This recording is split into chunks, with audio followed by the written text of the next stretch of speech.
अब आपका जो नेक्स्ट टॉपिक जो है वह है आपका गुप्तोत्तर काल। गुप्त काल यहाँ पर कंप्लीट होता है और उसके बाद अपन देखते हैं गुप्तोत्तर काल। हाँ, इस गुप्त काल से संबंधित कोई अगर प्रश्न हो तो पूछ सकता है, फिर अपन आगे बढ़ते हैं। कोई सवाल हो गुप्त काल से संबंधित या उससे पहले के काल से संबंधित कोई सवाल हो तो पूछ लो।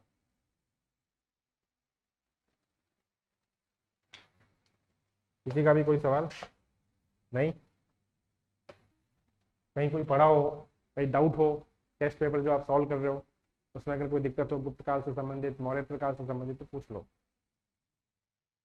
नहीं है? चलो अच्छी बात है।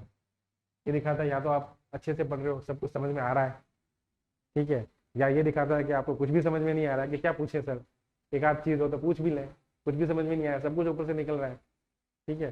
तो वो वाली स्थिति है तो बहुत अच्छा, मुझे रिप्लेस होना चाहिए, और कुछ भी समझ में नहीं आ रहा तब तो फिर मुझे चेंज होना चाहिए, और ठीक है समझ में आ रहा है तो बहुत अच्छी है, अच्छी बात है।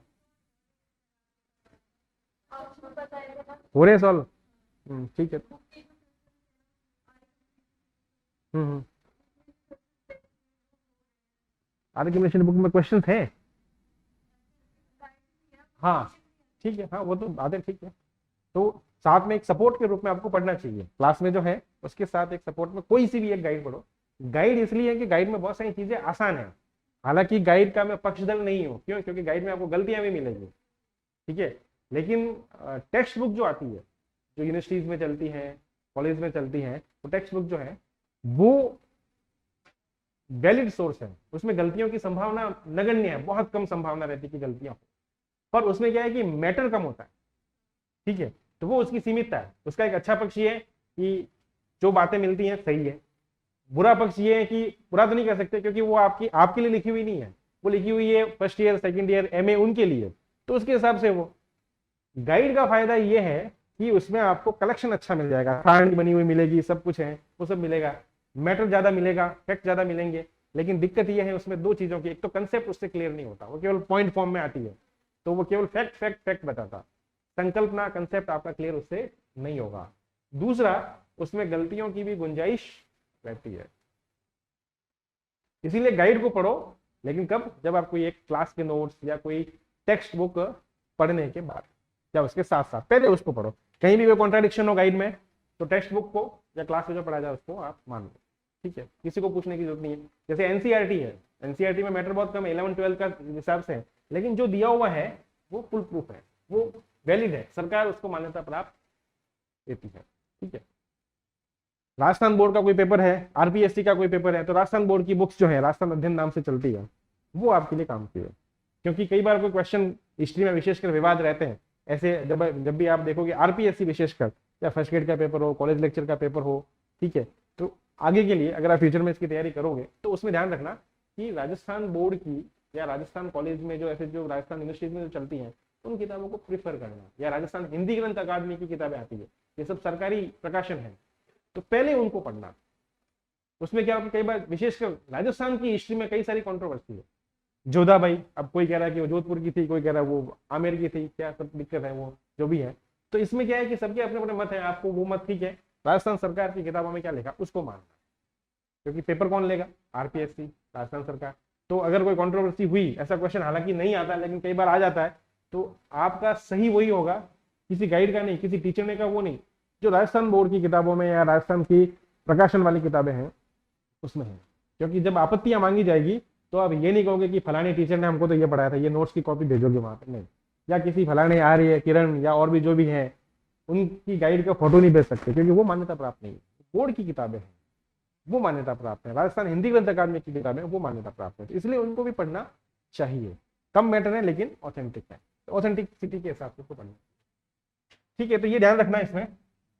और इसीलिए जब नेट वगैरह की तैयारी कर रहे हो, जो नेशनल लेवल के एग्जाम है उसमें एनसीईआरटी, एनसीईआरटी चूंकि सीबीएसई बोर्ड उसकी बनी हुई है, तो उसके हिसाब से वो आपको ज्यादा बेनिफिट देगी। थोड़ा सा एक बार क्रोनोलॉजी देख लेते हैं, क्या क्या हमने बात की है इस संदर्भ में। पतला बन गया, थोड़ा सा स्लिम हो गया इंडिया।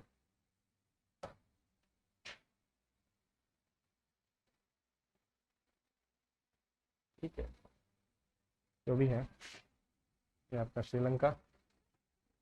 जहां उत्तर भारत में लगभग हमने बात की थी कि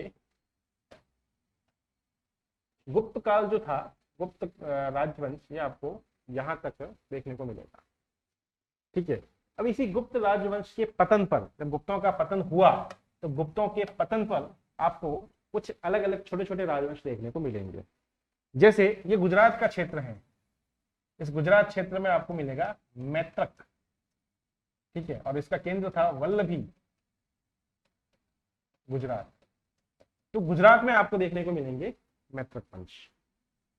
ये इधर जो आपका हरियाणा क्षेत्र है, ठीक है, थानेश्वर हरियाणा, यहां आपको मिलेगा पुष्यभूति, या इसी का दूसरा नाम है वर्धन वंश। पंजाब हरियाणा क्षेत्र में पुष्यभूति या वर्धन वंश।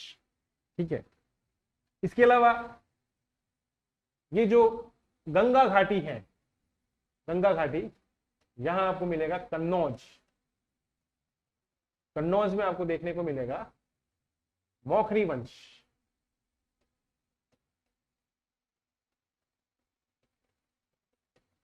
मौखरी वंश, कन्नौज।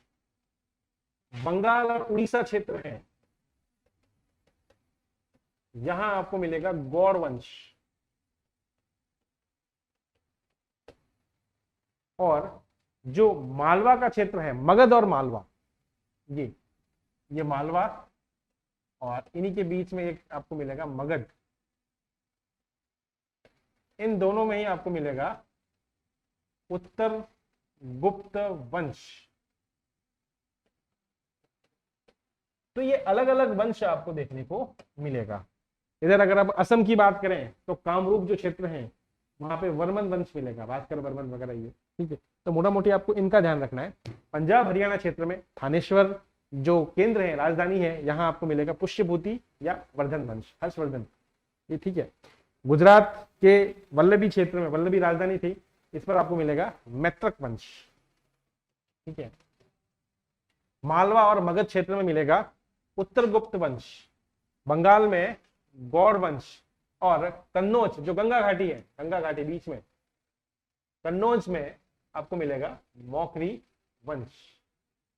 तो ये अलग अलग वंश आपको देखने को मिलेंगे गुप्तों के पतन के पश्चात। ठीक है, गुप्त वंश का पतन हुआ, एक बार आउटलाइन के रूप में बना लो थोड़ा सा, ताकि ध्यान रहेगा, क्योंकि इनका शब्द बार बार यूज होगा।